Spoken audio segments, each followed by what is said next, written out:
আল্লাহ বলছেন এটা এমন একটা কিতাব, এই কিতাব যদি কোনো মানুষ মেনে নেয়, আল্লাহ বলছেন অন্ধকার যুগ থেকে ওই ব্যক্তিটাকে আলোর পথ দেখায়া দেন। সুবহানাল্লাহ বলেন। আমরা শুধুমাত্র একটা মোবাইল ফোন যখন কিনি, এই মোবাইল ফোনের সাথে একটি ছোট্ট নোটবুক বই দেওয়া হয়, এখানে লেখা থাকে কোথায় চাপলে মোবাইলটা অন হবে, কোথায় বন্ধ হবে। শুধুমাত্র একটা মোবাইল চালানোর জন্য একটা নোটবুকের প্রয়োজন হয়, কিন্তু আমার আল্লাহ রাব্বুল আলামিন যেই পৃথিবী আসমান দিলেন, জমিন দিলেন, খুঁটিবিহীন এই আসমান দিয়েছেন, সেই মহান রবের এই পৃথিবী পরিচালনা করার জন্য 30 পারা কোরআনুল কারীম দিয়ে দিয়েছেন। আল্লাহ বলছেন গোলাম যদি তুমি মেনে নিতে পারো সাংসারিক জীবন, তোমার পারিবারিক, রাষ্ট্রীয় আল্লাহর যে আইনের বিধান কথা আছে কোরআনুল কারীমে 500 আইনের আয়াত আমার আল্লাহ তাআলা দিয়ে দিয়েছেন। এটা মুমিনদের 1 নাম্বার দাবি হলো এই আইন মেনে নিয়ে রাষ্ট্র পরিচালনা করা, ঠিক না বেঠিক? অতএব শান্তি আর মুক্তি দিতে পারে একমাত্র আল কোরআন। লিল্লাহে তাকবীর, নারায়ে তাকবীর। সম্মানিত উপস্থিতি, আসুন আলোচনার দিকে। আপনাদের সামনে তেলাওয়াত করেছি সূরাতুল ফজর। কোন সূরা? সূরাতুল ফজরের সর্বশেষ আয়াত। এগুলো কম বেশি সবার মুখস্থ। তো আল্লাহ তাআলা এই আয়াতে কি কি বলছেন সেই কথাই আমি আপনাদের সামনে বলতে চাচ্ছি। আল্লাহ তাআলা যেন কবুল করেন, আল্লাহুম্মা আমিন। আমি স্মরণ করছি যেই ভাইয়েরা অক্লান্ত পরিশ্রম করে এই মাহফিলের আয়োজন করলো, মসজিদের সম্মানিত সভাপতি, সম্মানিত সেক্রেটারি এবং যুব সমাজের ভাইয়েরা, বিশেষ করে আমাদের ডাবলু দাদা, অনেক বয়স হয়ে গিয়েছে কিন্তু এখনো আল্লাহর এই কোরআনের কথা জাতি যেন শোনে, অন্ধকার থেকে আলোর যুগে আসে, আলোর পথে ফিরিয়ে আসে। এটার জন্য যারা এভাবে একটা সুন্দর মাহফিল সাজিয়েছেন, আমরা দোয়া করি তিনাদেরকে আমার আল্লাহ তাআলা যেন কোরআনের উপরে টিকে রেখে কোরআনের কথাগুলো শোনার মাধ্যমে আমরা উনারা সবাই মিলে সেদিন জান্নাতে যেতে চাই। সুবহানাল্লাহ বলেন। আল্লাহ তাআলা যেন আমাদের কবুল করেন, আল্লাহুম্মা আমিন। এই কোরআন যদি আপনি মানেন তাহলে তো ভালো কথা, আর যদি না মানেন এই কোরআন কিন্তু আপনার বিপক্ষে মামলা করবে। জানা আছে আপনার? বাংলাদেশের যেমন ধারা আছে, এই কোরআনেরও একটা ধারা আছে। কিয়ামতের ময়দানে এই কোরআন সেদিন মামলা করবে। কোন ধারা অনুযায়ী? কোরআনুল কারীম সূরাতুল ফুরকান 25 নম্বর সূরা 30 নম্বর আয়াত আমার আল্লাহ বলছেন, ওয়াকালা রাসূলু ইয়া রাব্বি ইন্না কওমি ইত্তাখাযু হাযাল কুরআনা মাহজুরা। আল্লাহু আকবার। এই কোরআনে দেওয়া আছে বান্দা আকিমুস সালাত 82 জায়গায় ব্যবহার করে আমার আল্লাহ তাআলা পৃথিবীর বিশ্ববাসীকে জানায় দিলেন, তোমরা যারা ঈমানের দাবি করো, মুসলমান বলে যারা দাবি করো, তোমরা নামাজ কায়েম করবা। হুকুমটা কার? জোরে বলেন, হুকুম কার? তাহলে আপনি যে নামাজ না পড়ে নিজে মাস্তানি করলেন, অতএব আপনি কোরআনের সাথে গাদ্দারি করেছেন, আল্লাহর কথার বিরোধিতা করেছেন। এদিকে নামাজ চলে, আপনি এদিকে পান সিগারেটের দোকানে বসে থাকেন, বোঝা যায় আপনি আপনার আল্লাহর সাথে মুনাফিকি করেছেন। আর মুনাফিকি করবে যারা ঈমানদার, তারা জান্নাতে যেতে পারবে। মুনাফিকির জন্য আল্লাহ ব্যবস্থা করে রেখে দিয়েছেন, ইন্নাল মুনাফিকিনা ফিদ দারকি আসফালি মিনান নার। যারা মুনাফিকি করবে আমার আল্লাহ তাআলা সেদিন তাদেরকে জাহান্নামের সর্বনিম্ন স্তরে প্রবেশ করাবেন। নাউজুবিল্লাহ বলেন। অতএব নামাজ ছেড়ে দেওয়া যাবে? কথা কয় না রে ভাই, নামাজ ছেড়ে দেওয়া যাবে? সম্মানিত উপস্থিতি শুনুন, আপনাদের সামনে আমি তেলাওয়াতকৃত আয়াত তেলাওয়াত করেছি। আল্লাহ কি বলছেন আর আমরা কি করছি এটা শোনার দরকার আছে না নাই? এই পৃথিবীর জমিনে মোহে পড়ে কত মানুষ দুনিয়া থেকে চলে গেল, আর আপনি আমি এখনো দুনিয়ার লোভে মায়ায় পড়ে আছি, ঠিক না ভাই? ঠিক। একটা মানুষ যখন মৃত্যুর শয্যায় চলে আসে, প্রতিটা মানুষ এই হাহাকার করে, এই কথা বারবার আল্লাহকে বলে। কি বলে বলবো? মানে মানুষ যখন মৃত্যুর শয্যায় তখন এই কথাগুলো আল্লাহকে বারবার বলে। এই কথা কি আপনাদেরকে আমি বলবো? শুনবেন আপনারা।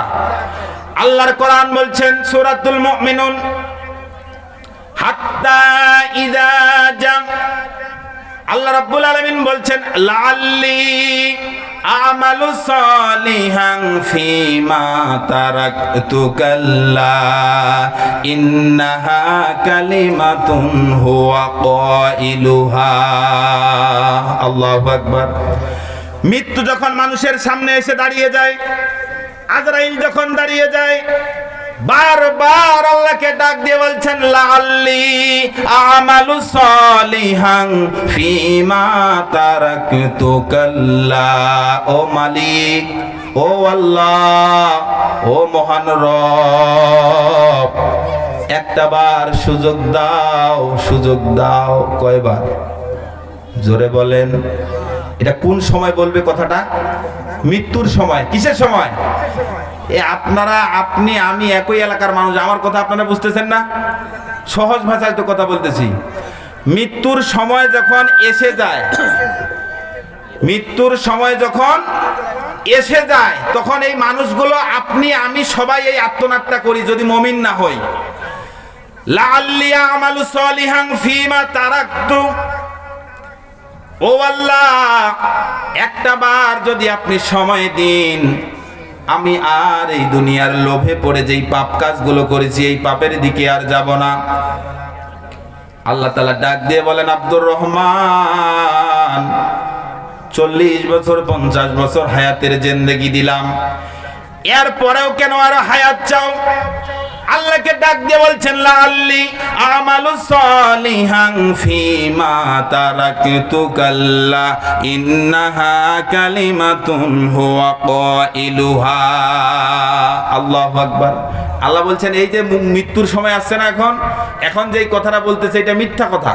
এটা শুধুমাত্র লোভ, যে আল্লাহ আরো যদি কিছুদিন বাঁচায় রাখে তাহলে আমরা আরো কিছু ভালো কাজ করতে পারবো। আল্লাহ কি মৃত্যুর সময় সেই সুযোগ দেবে? ফাইজা জাম আজালুহুম লা ইস্তাখিরুনা সাআতাও ওয়া লা ইস্তাকদিমুন।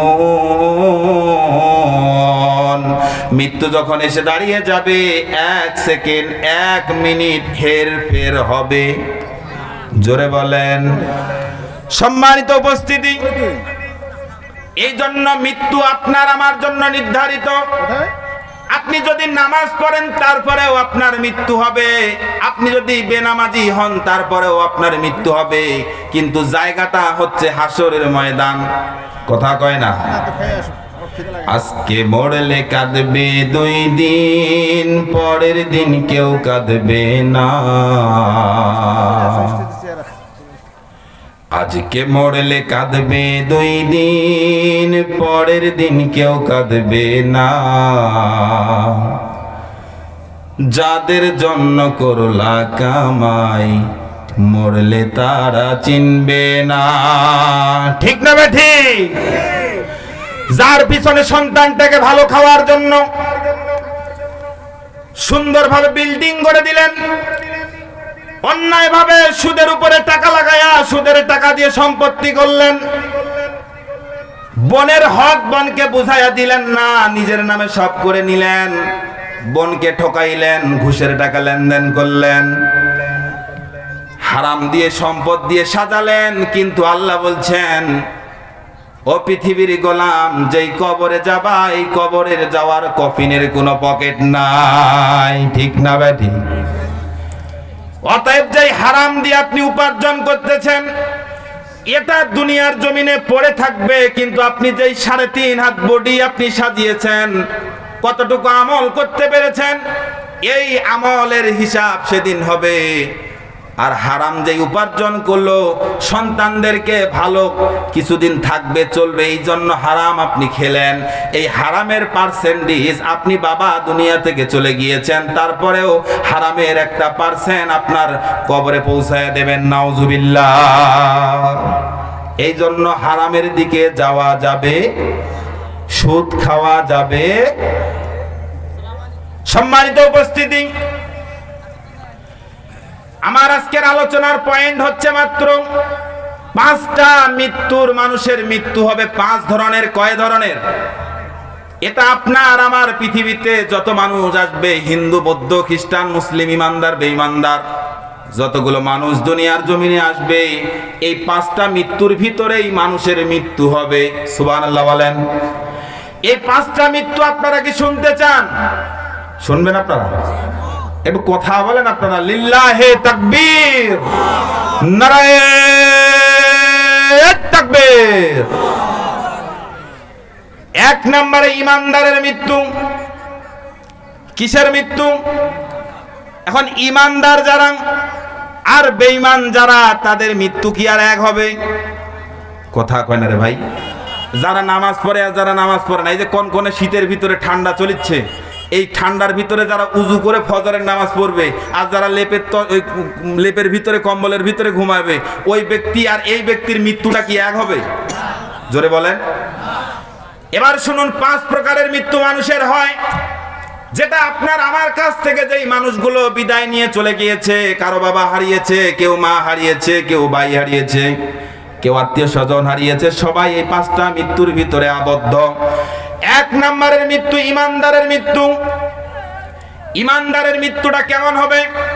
আমার আল্লাহ রাব্বুল আলামিন সূরাতুন নাহলের ভিতরে বলছেন, আল্লাযীনা তাতাওয়াফাহুমুল মালাইকাতু তাইয়্যিবিন ইয়াকুলু সালামুন আলাইকুম উদখুলুল জান্নাতা বিমা কুনতুম তা'মালুন।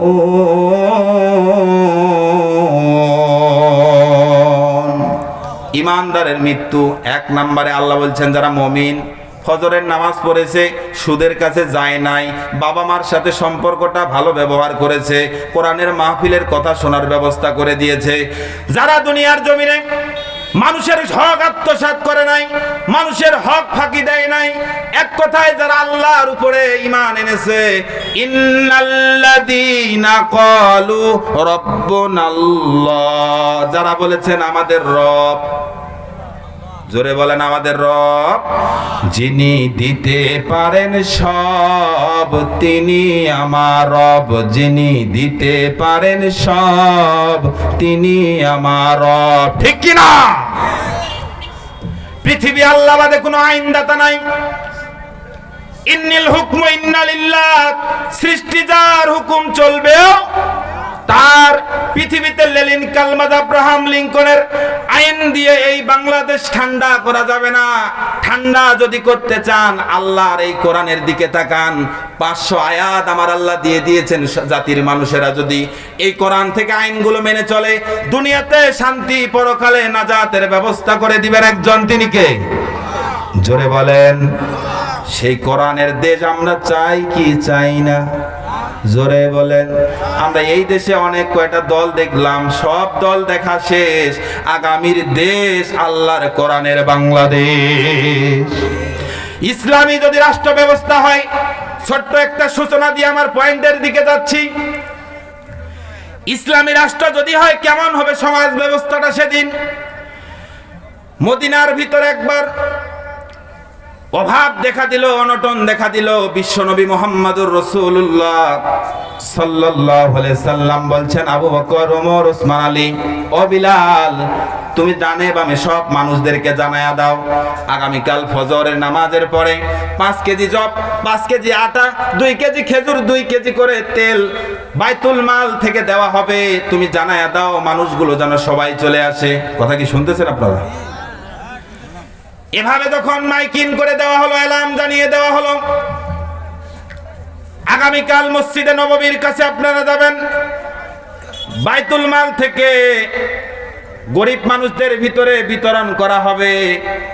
এই কথা যখন বলা হলো, পরের দিন সকালবেলা মানুষেরা চলে আসলো, মানুষদের মাঝে বাইতুল মাল বিতরণ করা শুরু করলো। শুরু করতে করতে এক পর্যায়ে জোহরের নামাজের ওয়াক্ত হলো। বিশ্বনবী উজু করলেন। উজু করার পরে তিনি যখন উজুখানা থেকে বাইরে আসলেন, মসজিদে প্রবেশ করবেন, এভাবে পকেটের ভিতরে হাত ঢুকালেন। আপনারা কি দেখছেন আমার দিকে? পকেটের ভিতরে হাত ঢুকায়া ভিতর থেকে বের করে এভাবে ঝাড়ু দিচ্ছেন, সুবহানাল্লাহ বলেন। এই দৃশ্য দেখলেন আবু বকর। কে দেখলেন? আবু বকর ডাক দিয়ে বলেন, ইয়া রাসূলুল্লাহ, ইয়া হাবিবাল্লাহ, আপনি এভাবে পকেট থেকে বের করে ঝাড়ু দিচ্ছেন কেন? কারণটা কি? বিশ্ব নবী সেদিন বলেছিলেন, আবু বকর, ও আবু বকর, আমরা হলাম জনগণের খাদেম। সুবহানাল্লাহ বলেন। আমরা হলাম জনগণের খাদেম।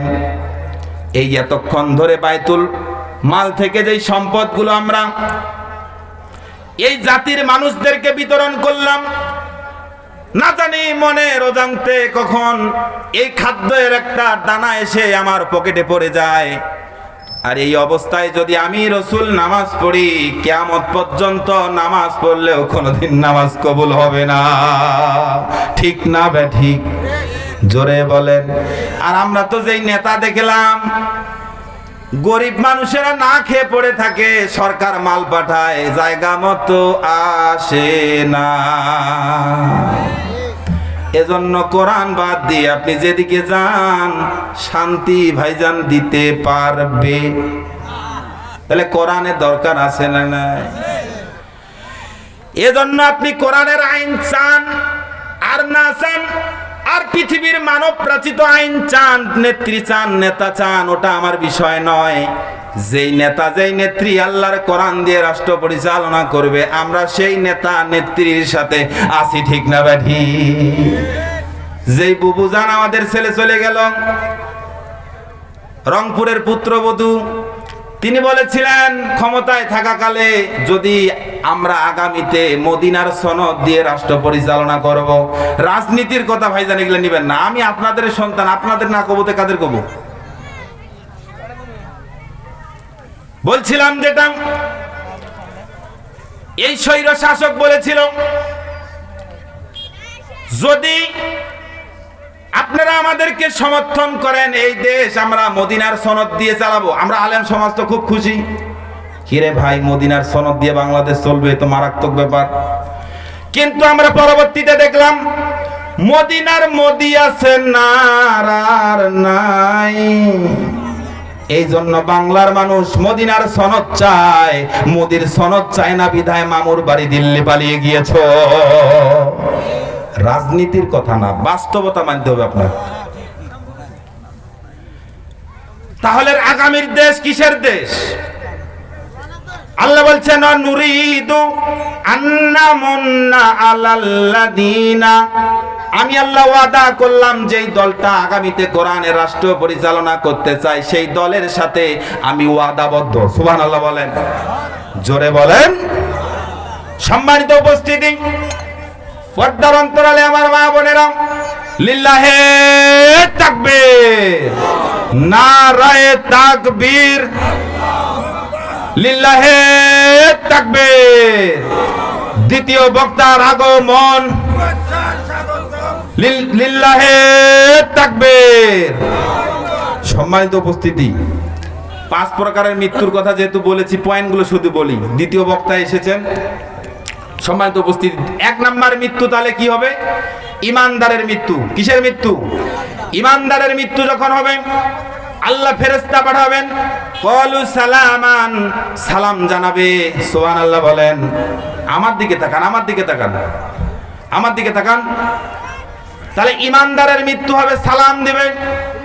2 নম্বরে আল্লাহ রাব্বুল আলামিন বলছেন ইমানদারদের জন্য দ্বিতীয় মৃত্যু, যে আয়াতে কারিমা তেলাওয়াত করেছি, ইয়া আইয়াতুহান নাফসুল মুতমাইন্না ইরজিই ইলা রাব্বিকি রাদিয়াতাম মারদিয়া ফাদখুলি ফি ইবাদি ওয়াদখুলি জান্নাতি।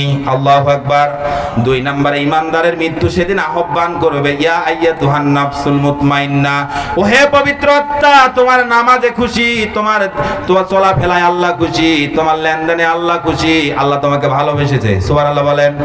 এই দ্বিতীয় নাম্বার মৃত্যুটা ইমানদারের মৃত্যু। জান্নাত থেকে কিছু সাকরেত ফেরেশতা এসে জান্নাতি রুমাল নিয়ে দাঁড়িয়ে যাবে।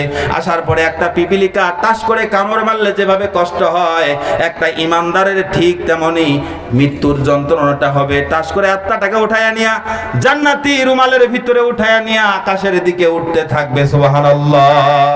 আর 3 নম্বরে হলো যারা বেনামাজি, দুনিয়ার জমিনে আল্লাহর হুকুম মানে না, আল্লাহর কথা মতো চলে না, তাদের মৃত্যুটা সাধারণ মৃত্যু নয়। আল্লাহ তাআলা বলছেন এদের মৃত্যুটা হবে ফাকাই ফাইদা তাওয়াফাতহুমুল মালাইকা ইয়াদরিবুনা উজুহাহুম ওয়া আদবারা।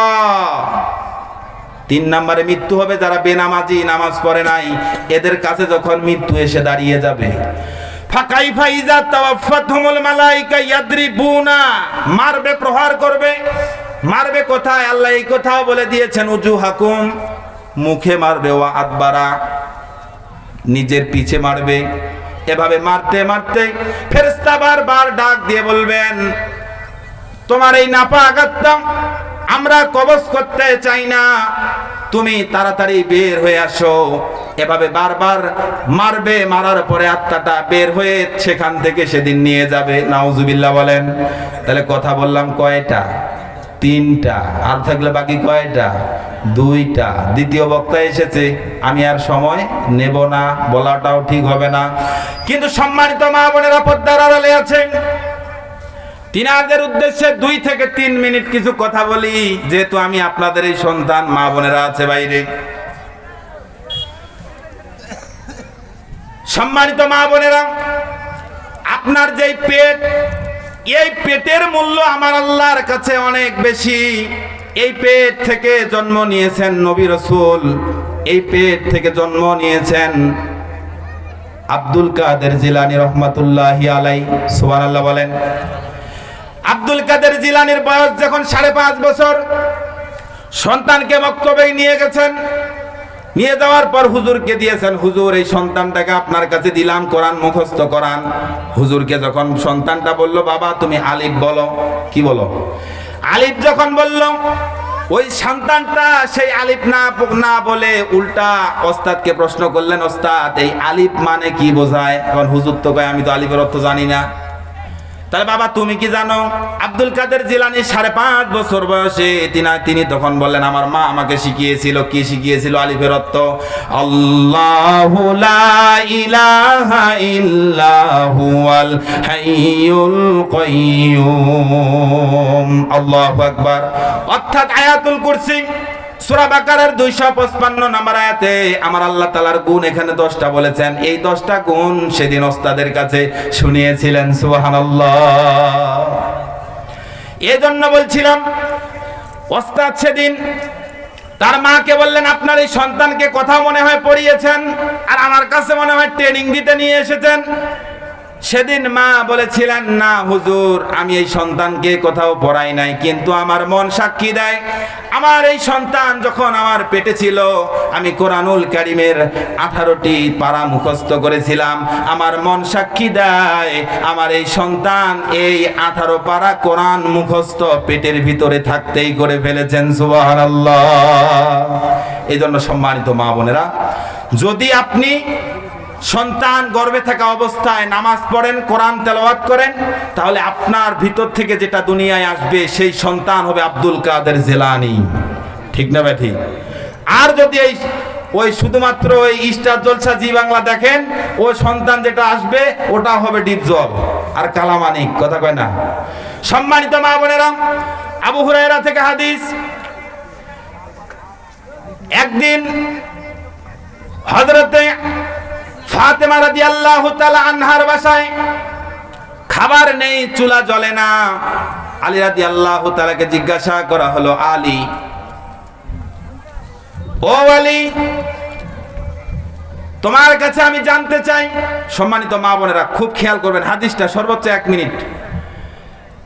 ও আলী, তোমার কাছে আমি জানতে চাই, তোমার যেই পছন্দের মানুষ আছে, এই পছন্দের ভিতরে তোমার কাছে সবচেয়ে উত্তম মহিলাকে? আলী রাদিয়াল্লাহু তাআলাকে জিজ্ঞাসা করার পরে আলী রাদিয়াল্লাহু তাআলা বলেন, আমার কাছে আমার সবচেয়ে প্রিয় মানুষ হচ্ছে আমার স্ত্রী হযরতে ফাতেমা রাদিয়াল্লাহু তাআলা আনহা। সুবহানাল্লাহ বলুন।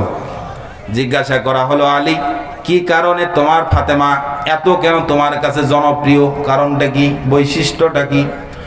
আলী রাদিয়াল্লাহু তাআলা বলেন, এক নম্বরে আমার এই বিবির এক নম্বরের বৈশিষ্ট্য হলো, আমি যখন কোথাও বাইরে থেকে কাজ করি, রাষ্ট্রের কাজ করি আর যেভাবে থাকি না কেন, আমি যখন বাড়িতে এসে দাঁড়িয়ে যাই, আমার এই ফাতেমা মুস্কি হাসি দিয়ে আমার দিকে তাকায়। সুবহানাল্লাহ।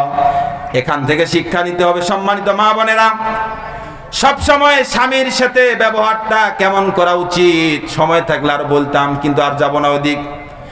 এক নম্বরের ফাতেমা রাদিয়াল্লাহু তাআলা আনহার বৈশিষ্ট্য ছিল, ইনি হবেন জান্নাতের সর্দারিনী মহিলাদের ভিতরে। কারণটা হচ্ছে একটাই, শ্রেষ্ঠ হওয়ার কারণ, এই ফাতেমা যখন তার স্বামী আলী বাইরে থেকে আসতো, সর্বপ্রথম মুস্কি হাসি দিয়ে তার স্বামীর মনের সব কষ্ট দূর করে দিত। সুবহানাল্লাহ।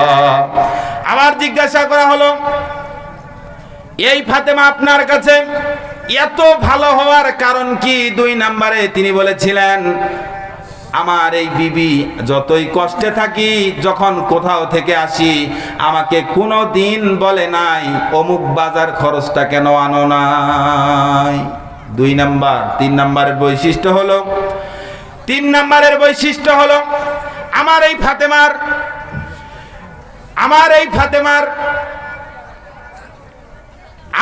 ফাতেমার তিন নম্বরের বৈশিষ্ট্য হলো, আমি যখন বাইরে কোথা থেকে আসি, আমার ফাতেমার দরজায় শুধুমাত্র একবার টক করে ডাক দিলে সঙ্গে সঙ্গে ফাতেমা দরজা খুলাইয়া দেন। সুবহানাল্লাহ বলেন। জিজ্ঞাসা করা হলো, ফাতেমা এটা কেমনে সম্ভব?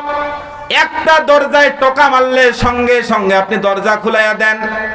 ফাতেমা রাদিয়াল্লাহু তাআলার কথা ছিল, আমি যখন, আমার আব্বা আমাকে শিখাইয়া দিয়েছেন, আমার আর স্বামী আলী যেন কোনোদিন দরজায় এসে দুইবার টোকা দিতে না হয়। যখনই আমার স্বামী বাইরে চলে যায়, রাত্রিতে ঘরে ফিরা আসার আগ পর্যন্ত আমি দরজায় দাঁড়িয়ে দাঁড়িয়ে থাকি। যখন ওই টাক করে একটা শব্দ করে, সঙ্গে সঙ্গে আমি দরজা খুলাইয়া দেই। সম্মানিত উপস্থিতি, সর্বশেষ আমি আপনাদের সন্তান, তো আরো দেখা হবে ইনশাল্লাহ, কথা হবে, কিন্তু আপনাদের কাছে সর্বশেষ এটা আমি চাচ্ছি। আলোচনা আরো অনেক ছিল, কিন্তু সময় সংকীর্ণতা, আল্লাহ তাআলা কবুল করুক, আল্লাহুম্মা আমিন। সম্মানিত উপস্থিতি, আপনাদের কাছে আমার একটা আহ্বান, সেটা হচ্ছে আপনারা খাস করে আমার জন্য দোয়া করবেন। সবাই দোয়া করবেন তো? আল্লাহ তাআলা যেন দিনের এই কোরআনের কথাগুলো দেশের বিভিন্ন স্থানে আল্লাহ তাআলা নিয়ে যায়। আল্লাহ তাআলা যেন কোরআনের সঠিক কথাগুলো জাতির সামনে বলার তৌফিক দান করেন। আল্লাহুম্মা আমিন। আপনারাও ভালো থাকবেন, আমিও ভালো থাকবো, সাফল্য হোক এই মাহফিল। কাল কিয়ামতের ময়দানে এভাবে যেন আমরা সবাই শ্রোতা হয়ে, আল্লাহ সেদিন কোরআনুল কারীমে সূরাতুর রহমান তেলাওয়াত করবেন, বিশ্বনবী সূরাতুল ইয়াসিন তেলাওয়াত করবেন, আর জান্নাতীরা এই মনোমুগ্ধকর পরিবেশে থাকবে। সেই জান্নাতের ভিতরে আমরাও যেন এক কোনায় জায়গায় বসে আল্লাহর কোরআনের কথা তেলাওয়াত শুনতে পাই, এই আশা ব্যর্থ রেখে আল্লাহ তাআলা আমাদের সবাইকে কবুল করুক। আল্লাহুম্মা আমিন। এই মাহফিলের জন্য যারা শ্রম দিলেন, টাকা দিলেন, পয়সা দিলেন, সবাইকে আল্লাহ তাআলা কবুল করে জান্নাতে সবাইকে আল্লাহ তাআলা কবুল করুক, জান্নাতে সবাইকে একসাথে তুলুক। আল্লাহুম্মা আমিন। আসসালামু আলাইকুম ওয়া রাহমাতুল্লাহি ওয়া বারাকাতুহু।